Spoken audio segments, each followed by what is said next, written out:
एक फामील म्हळ्यार एक पवित्र सभा, एक धाकटी पवित्र सभा. कित्याक तुंयच पवित्र सभेचें जिवीत कितें तें आमी ओळखूंक पावता आनी जियोंक पावता. आनी जेन्ना आमी जियेता तेन्ना आमी पवित्र सभेचे साक्षीदार, जेजूचे साक्षीदार, क्रिस्त जिविताचे साक्षीदार आमी जाता. आनी दुसरी एक वस्त म्हळ्यार कुटुंबांत जेन्ना एक वोट आसता, समजिकाय आसता, मोग आसता, तेन्ना आमी जो मोग आनी एकवट पवित्र त्रित्वेंत आसता त्या मोगाचे आनी एकवटाचे आमी साक्षी जाता. म्हणजे आमी म्हणूं येता ह्या संवसारांत दिसो नासतल्या पवित्र त्रित्वेचे आमी रूपकार जाता.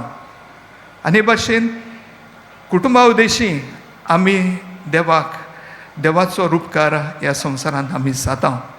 आनी तिसरें म्हळ्यार कुटुंबांत आमकां शिकोवण मेळटा कशे परी आमी एकामेकाक मान दिवंक जाय आनी तेच बरोबर आमी दुसऱ्यांची सेवा करूंक जाय तें आमकां दिसून येता. जरी तर आमचें कुटुंब एकवटाचेर आनी मोगाचेर आसलें जाल्यार, देवाचेर मांडलोलें आसत जाल्यार आमी दुसऱ्यांची सेवा करूंक पावतल्या. म्हणटच ज्या कुटुंबान एकामेका सोबे निगा दाखयल्ली दिसून येता तेन्ना कुटुंब देखीवंत कुटुंब जाता. म्हणटच आमच्या कुटुंबांनी कितें आसूंक चड गरजेचें?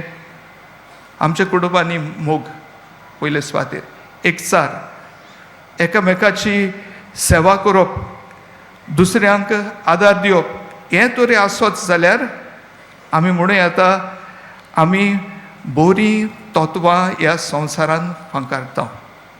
जेन्ना आमी बरेपण आमचे फॅमिलींत घडोवन हाडटा, कुटुंबांत आमी घडोवन हाडटा, बरेपण आमच्या कुटुंबांनी आसतात तेन्ना आमी दुसऱ्यांकूय ह्या बरेपणाची देख आमी दुसऱ्यांक जाता.